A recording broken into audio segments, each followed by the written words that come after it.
स्वागत है आप सभी लोगों का मेरे चैनल साइंस टू टेक्नोलॉजी में। मैं अनुपम विपुल आप सभी लोगों का स्वागत करता हूं आज के शो कैमरा ट्यूसडे में। आज हम लोग बात करेंगे पैनासोनिक लूमेक्स GH6 के बारे में। तो आइए समझते हैं। तो ये समझिए GH6 जो निकाला गया है ये GH5 का मतलब सक्सेसर है। और GH5 जब रिलीज़ किया गया था वो बहुत बड़ी बात थी मार्च 2017 में।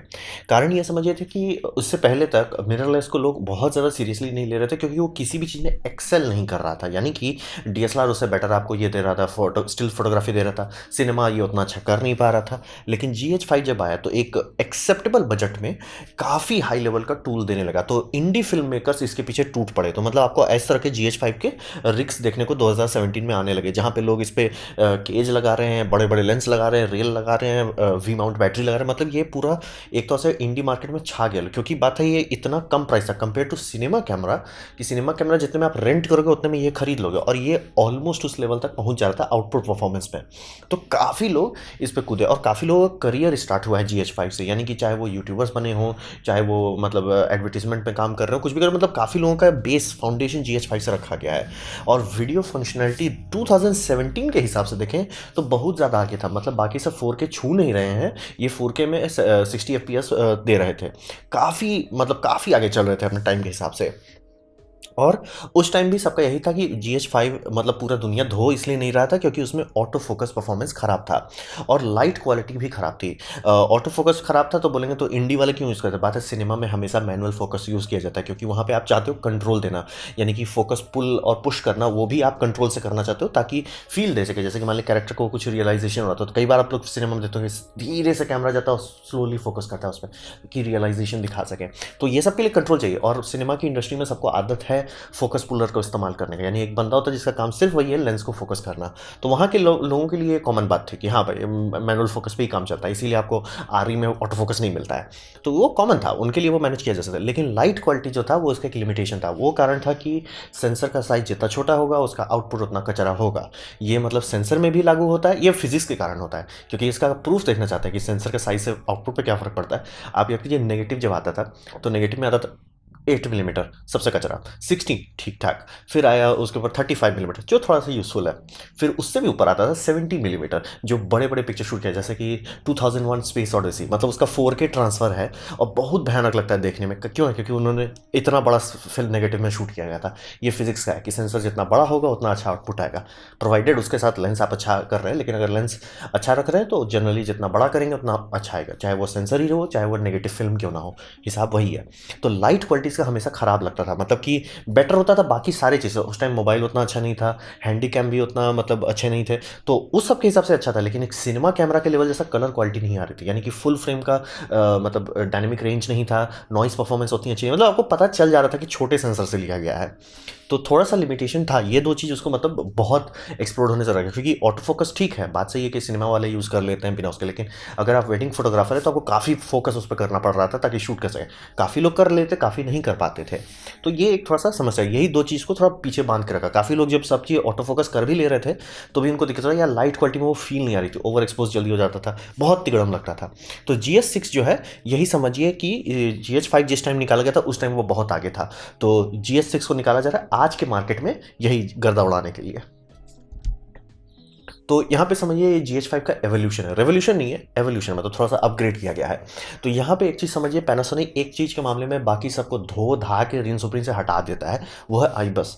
यानी कि काफ़ी लोगों का था कि सोनी का आईबस उतना अच्छा नहीं होता, और मिररलेस में जब फुल फ्रेम में ढंग के आईबस आने लगे कैनन के तो लोगों को लगा कि हाँ भाई आईबस ऐसा हो सकता है। लेकिन उसमें दिक्कत है, फुल फ्रेम बहुत बड़ा होता है, उसका तो फील्ड बहुत ज़्यादा, तो वार्पिंग वाली फीलिंग आने लगती है उसमें। तो इसी कारण से जनरली छोटे सेंसर में जो कि मास कम होता है उसको मूव करना ज़्यादा आसान होता है। तो पैनासोनिक इस बात का पूरा फ़ायदा उठाता है, और एल्गोरिदम्स जो हैं पैनासोनिक के इमेज स्टेबलाइजेशन के वो बहुत एडवांस है, और वो एक्चुअली लेंस इमेज स्टेबलाइजेशन के साथ बात करके और एफिशिएंट दे सकता है। तो अभी अगर आप ये लेते हैं, इसका इमेज स्टेबलाइजेशन इस लेवल पे है जहाँ पे लोग गिम्बल ना खरीदें, मतलब आपको गिम्बल की ज़रूरत नहीं पड़ेगी। ये एकदम हाई लेवल पर, मतलब सवाल ही नहीं है कि कोई इसके आसपास आ जाए, एकदम नेक्स्ट लेवल का है। और इसका एक नया फीचर भी आ गया है इनके पास, पिक्सल शिफ्ट टेक्नोलॉजी। बात है कि आईबस बहुत अच्छा है और सेंसर मूव भी कर सकते हैं, जगह भी है। तो करते क्या है कि 25 मेगापिक्सल का सेंसर है, तो एक फोटो लेते हैं, थोड़ा सा मूव करते हैं, quarter of A pixel move करते हैं, और उसका फिर एक फोटो लेते हैं, थोड़ा सा क्वार्टर मूव करते हैं, फिर एक पिक्सल, ऐसे ऐसे करके 8-8 बार कर करके फोटो कंप्लेक्स ये करते हैं, कलेक्ट करते हैं, और उससे 100 मेगापिक्सल का एक फाइनल इमेज प्रोड्यूस करते हैं। अब वो 100 मेगापिक्सल अगर एक स्टैटिक ऑब्जेक्ट का आप लेते हैं तो वो ऑलमोस्ट कोई भी फुल फ्रेम को धो देगा। उससे लड़ने के लिए आपको ऑलमोस्ट मतलब या तो बहुत एक्सट्रीम डायनेमिक रेंज वाला फोटो लीजिए, या तो मीडियम फॉर्मेट में जाइए। तो ये समझिए, पिक्सल शिफ्ट पहले मतलब सोनी में किसी तरह होता है, लेकिन उसके लिए आपको ऐप चाहिए। कैनन में होता ही नहीं है आपको, मतलब मैनुअली आप चाहो तो कर सकते हो, लेकिन आप कैसे माइक्रो मिलीमीटर कैसे मूव करोगे वो आपका प्रॉब्लम हो जाएगा। और पिक्सल शिफ्ट जनरली कोई भी हैंडहेल्ड नहीं देता, तो ये हैंडहेल्ड दे रहे हैं। ओलंपस भी देता है, लेकिन बात है ओलंपस में मतलब उसका एल्गोरिथम उतना स्मार्ट नहीं कि वो डिटेक्ट करे कि मतलब फ्रेम में कौन सा मूविंग एलिमेंट है, क्योंकि मूविंग एलिमेंट को सिर्फ सिंगल एक्सपोज कर सकते हैं। पैनासोनिक बहुत मेहनत किया, आई बस उनका बहुत अच्छा है, और इसीलिए पिक्सल शिफ्ट 100 मेगापिक्सल वाला जो आउटपुट है वो एक्चुअली कई बार लोग यूज़ कर पा रहे हैं। और प्रॉपर 5.7K तक ये अपग्रेड कर दिए हैं, तो मतलब 4K से भी ये आगे चले गए हैं। और inbuilt ProRes video format support करते हैं, और इसमें अभी और फॉर्मेट फर्मवेयर के साथ आएगा। फॉर्मेट नहीं, मतलब ये समझिए प्रोरेस सिर्फ 5.7 के लिए अभी है, वो आगे के टाइम में वो करे कि एक एक करके सारे ये रेजोल्यूशन के लिए दे देंगे, चाहे वो 4K हो चाहे HD हो। और प्रोरेस का फायदा ये होता है, साइड इफेक्ट उसका फाइल साइज बहुत बड़ा है, लेकिन बेनिफिट है कि वो 12 बिट होता है, काफ़ी अच्छा है। और काफ़ी मतलब उसमें लैटिट्यूड मिलता है एडिटिंग के लिए, करेक्शन के लिए, सबके लिए मिलता है।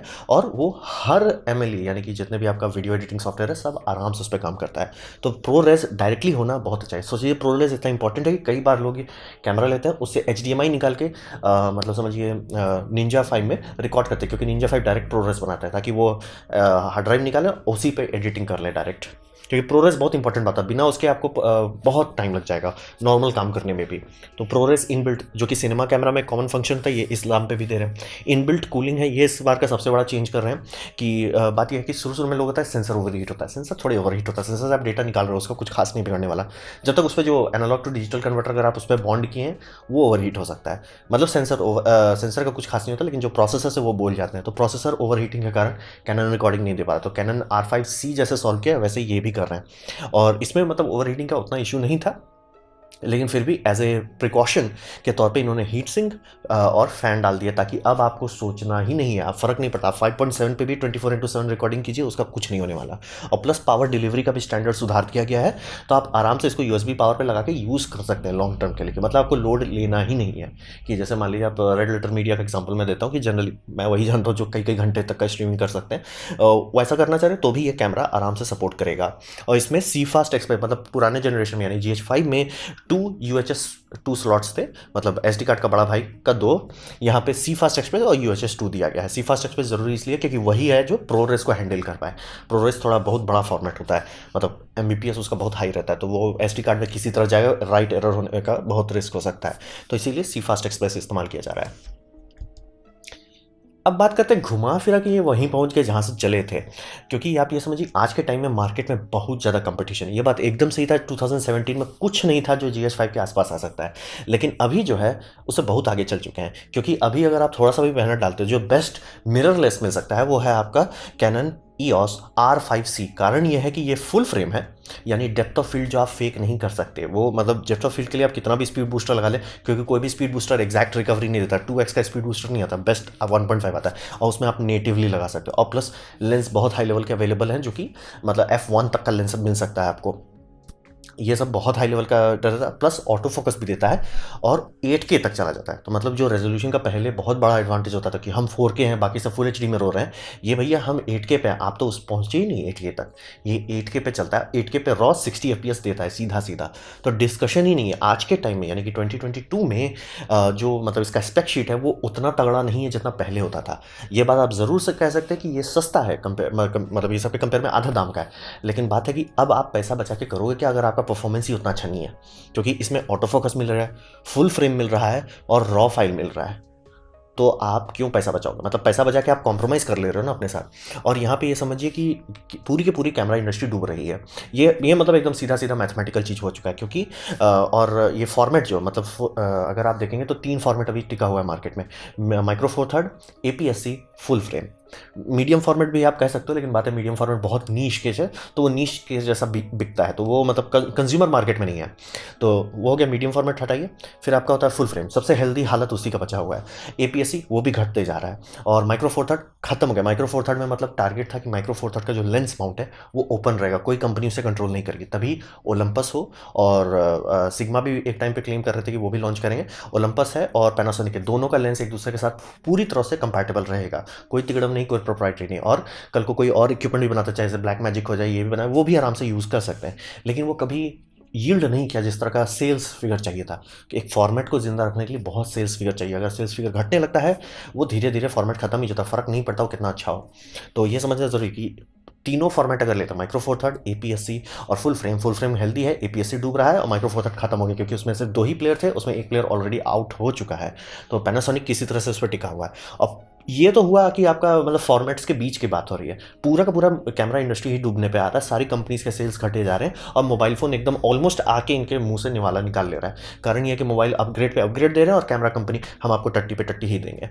तो हिसाब ये बन रहा है कि इस तरह के इन्वायरमेंट में आप एक ऐसा कैमरा निकालते हैं जो घूम फिर के थोड़ा सा बेटर है, वैसे काम नहीं चलेगा। इनको चाहिए था रेवोल्यूशन, ये लाए इवोल्यूशन, काम नहीं चलेगा इतने से, क्योंकि ये समझिए कि बहुत सारी चीज़ इसमें इंप्रूव किया जा सकता था। बात सही है कि उससे दाम आपका थोड़ा बढ़ जाता है, लेकिन अगर आपका इक्विपमेंट ऐसा नहीं है कि वाओ, तो लोग क्यों खरीदेंगे। हिसाब वही समझिए कि एज ए सेल्स पॉइंट की बात कर रहा हूँ, परफॉर्मेंस के ऊपर नहीं, जिन लोगों को खरीदना वो खरीद ही लेंगे, लेकिन एज ए मतलब कंज्यूमर मार्केट के तौर पे देखें तो जैसे इसमें डुअल सी फास्ट कार्ड देते तो एटलीस्ट ये होता कि हर फॉर्मेट है, हर चीज़ पे लागू होता, तो ये बेनिफिट हो जाता कि भाई शांति से आप अगर कार्ड डाले हो तो कार्ड काम करेगा, उसका मतलब दोनों का सेफ रिकॉर्डिंग होगा, जो अभी नहीं हो सकता क्योंकि प्रोरेस सिर्फ एक ही में जाएगा।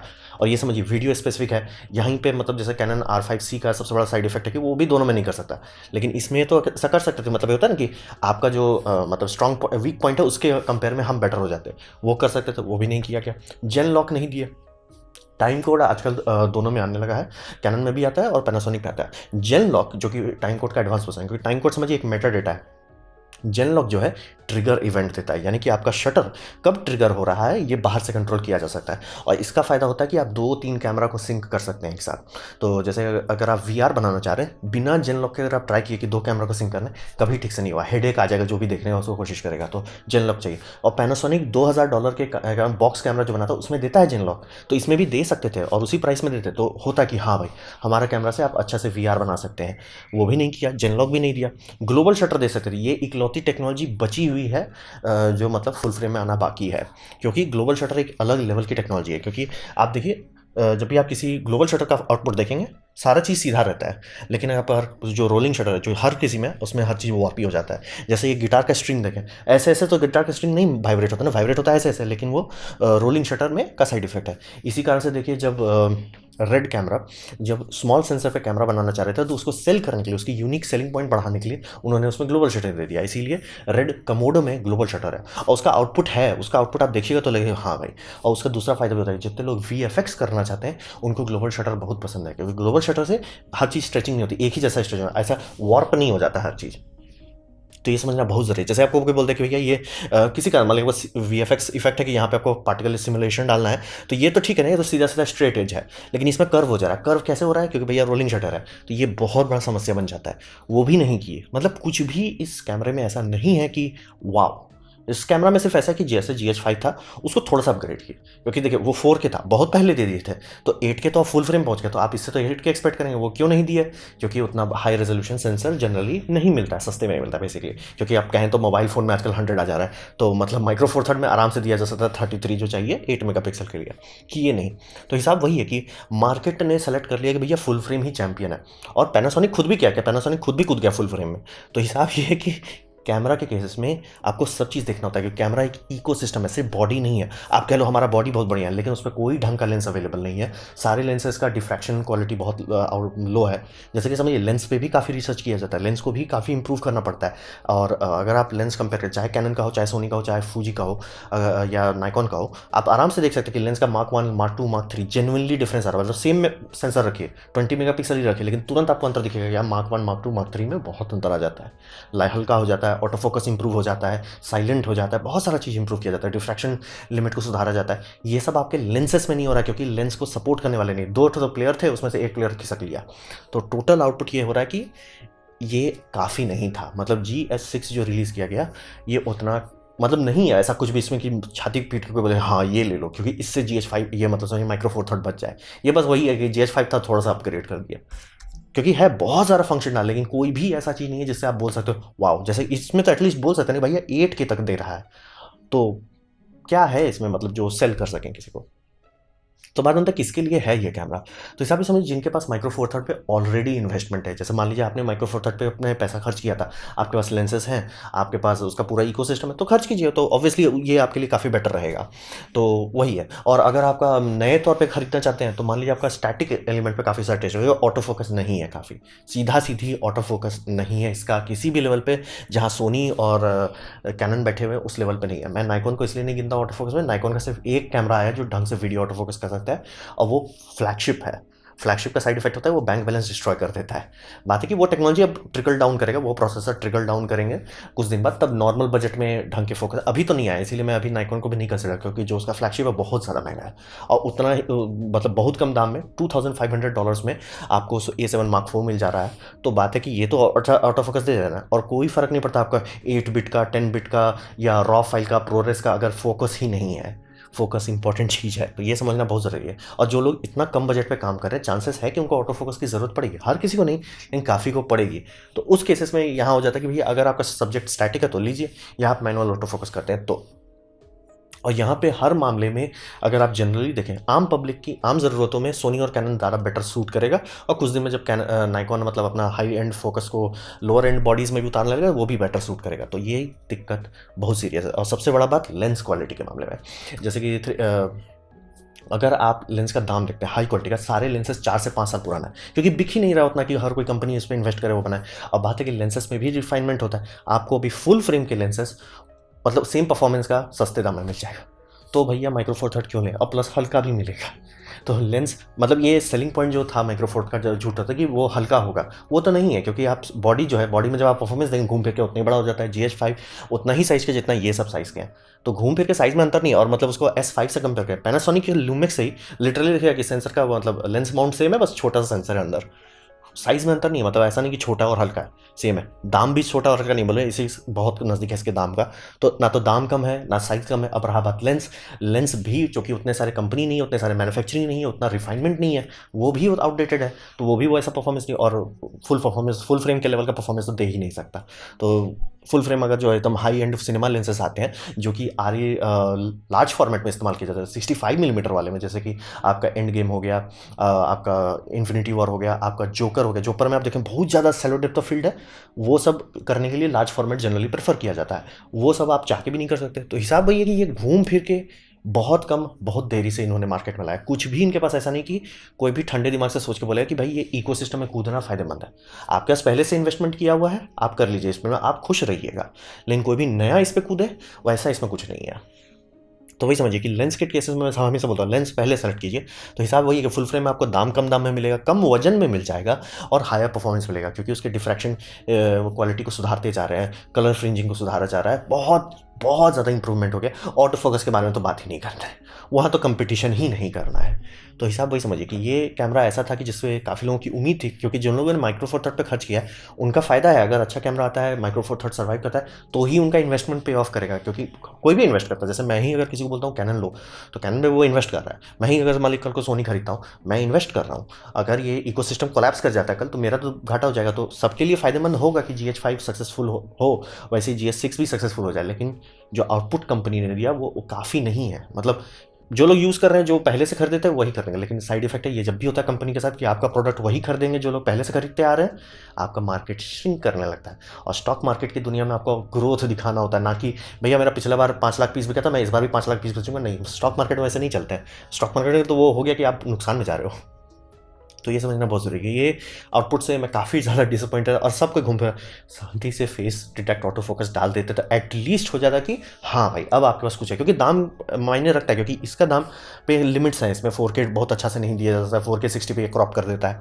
वैसे घुमा फिरा के देखें तो क्रॉप करने के बाद भी ये बड़ा ही है, मतलब टोटल जो आपका डेप्थ ऑफ फील्ड आएगा वो बड़ा ही है। तो हाँ, हर मामले में यही ले सकते हैं। हाँ, बस आपको प्रो रेज नहीं मिलेगा। तो है ये सेंसस यही बन रहा है कि GH5 GH Mark 6 जो है उतना हाई एंड नहीं है जितना एक्सपेक्टेशंस था मेरा, और कोई भी ऐसा यूएसपी नहीं है कि जिससे हाँ इस पे आप खर्च करो तो आपका लॉन्ग टर्म स्टेबिलिटी मिलेगा। तो जनरली अगर आपके पास माइक्रो फोर थर्ड में इन्वेस्टमेंट नहीं है तो हाथ इससे दूर रखें, पैसा अपना बचा लें। तो ये था मेरा प्रेजेंटेशन GH6 के बारे में। उम्मीद करता हूँ आपको अच्छा लगा, कुछ सीखने मिला हो, कुछ समझ में हो। अगर ऐसा है लाइक करते तो शेयर करते, उससे मेरा काफ़ी भला होगा। नहीं अच्छा लगा, नहीं पसंद आया, कोई बात नहीं, मैं आपसे कहूँगा डिसलाइक कीजिए, डिसलाइक 2 बार दबाइए, उससे मुझे पता चलेगा कितना ना पसंद हुआ है। आपसे कहूँगा कमेंट लिखें, मैं हर कमेंट को पढ़ने की कोशिश करता हूँ। आपसे कहूँगा सब्सक्राइब कीजिए, बेल दबाइए अगर आप फ्री हैं तो। आपने अगर वीडियो देखा जानकर मुझे बहुत खुशी हुई। धन्यवाद।